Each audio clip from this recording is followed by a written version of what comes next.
There's nothing easy about starting a business, and failure is all too often a result. But Malone and Amy Mitchell have made their fortunes out of failures, their entrepreneurial spirits undaunted and fearless.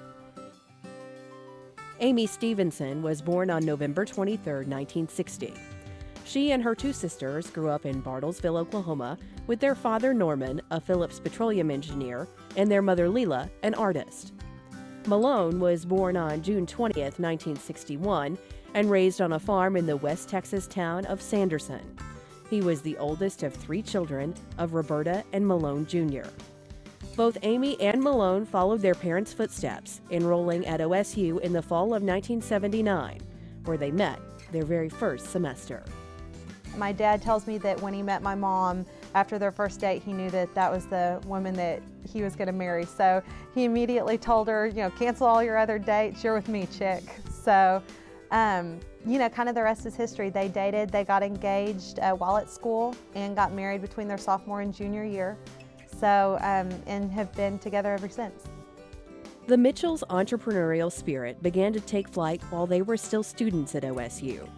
Malone, a certified pilot, acquired an aviation company with the help of his father. The couple also invested in a computer software business.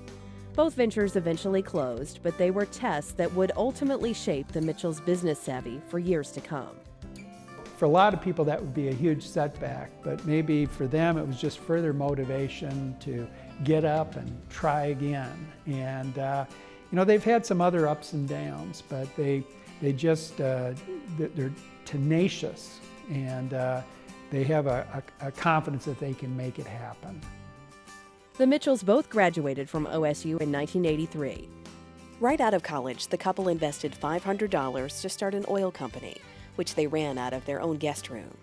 When they very first started out their energy company, he was able to put all of the money that he was earning back into the wells because they lived off of her salary as a social worker.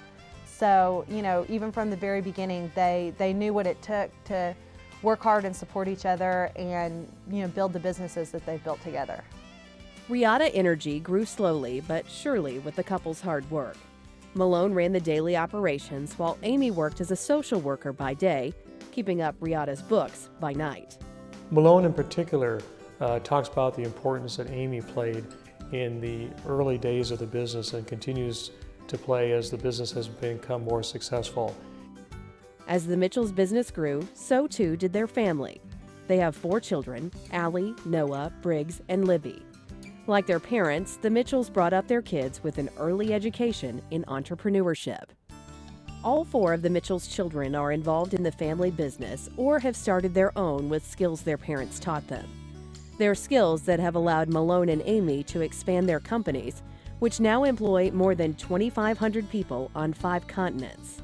Both Amy and Malone have the ability to boil down what I would say would be maybe a 15 or 20 page report into 3 or 4 sentences on what direction we need to take the business, whether we want to make the investment or not, and move forward on a very quick basis, which a lot of times in the business world that is not always there. I know that his father, who is an OSU grad as well, had instilled an entrepreneurial spirit, or knew that he would have to take some risk from that viewpoint as well. The Mitchells' ability to act quickly helped spur the growth of Riata. By 2005, the company had become one of the largest privately held energy companies in the U.S. Riata's success opened the doors for the couple to start the new business from real estate to agriculture to consumer products. Many of these ventures are now managed under the Riata Corporate Group brand. In 2006, the Mitchells sold a controlling stake in Riata Energy, which was later renamed Sandridge Energy.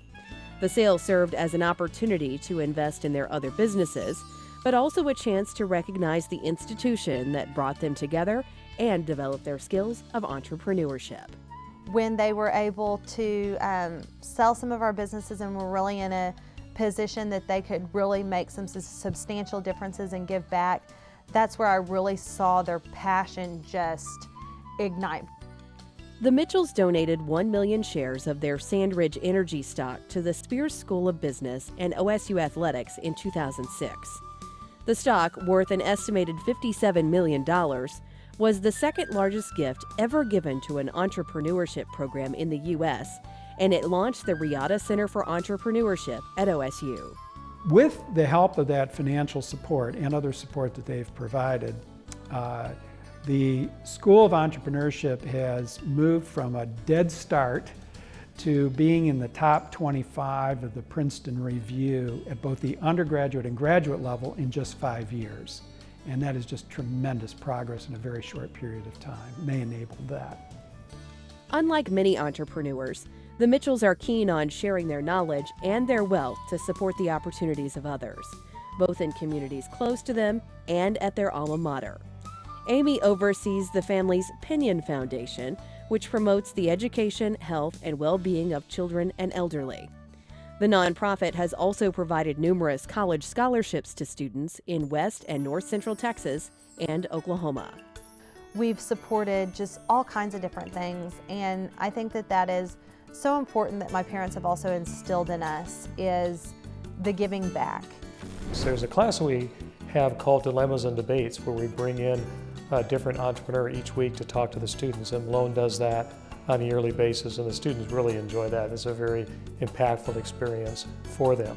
Amy is involved with our Women's Inspire event that's held each spring in Oklahoma City, where up to 750 women that are either starting businesses or interested in starting a business come, and she's participated in that and done a great job helping us with that activity. Their passion, runs not only to the football, but to the business college, the geology departments. Runs the gamut through all of those type of things. We have quite a few OSU graduates that work for us. Today, the Mitchells spend a great amount of time traveling to oversee their businesses and spend time with their family. Their children reside in Stillwater, Dallas, London, and soon Brazil. Amy continues her involvement in the real estate market, and they both enjoy scuba diving and snorkeling.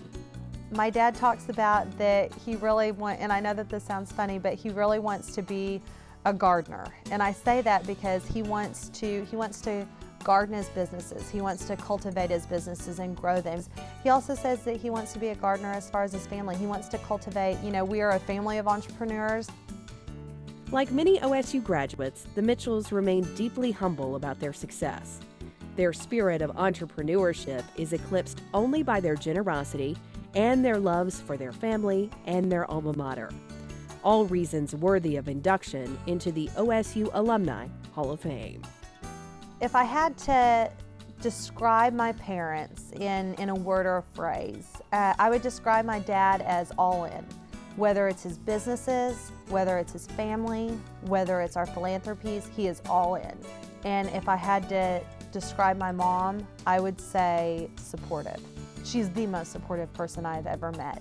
Whether it's our businesses, a harebrained idea, me wanting to try soccer for the 2 months I tried soccer in high school, whatever it is, she is there. To be inducted into the Hall of Fame is really an acknowledgement that someone has led a very honorable life, and a life that the OSU family can be very proud of and can be used as an example. Both Malone and Amy have had a real meaningful impact. One thing that sets the Mitchells apart from other graduates is that I think they're fearless. They go where most people fear to tread. They've developed the infrastructure that they need and the talent pool they need to be successful. They go where the opportunities are, and they create their success. Fearless. Fearless entrepreneurs, Malone and Amy Mitchell, 2013 Oklahoma State University Alumni Hall of Fame.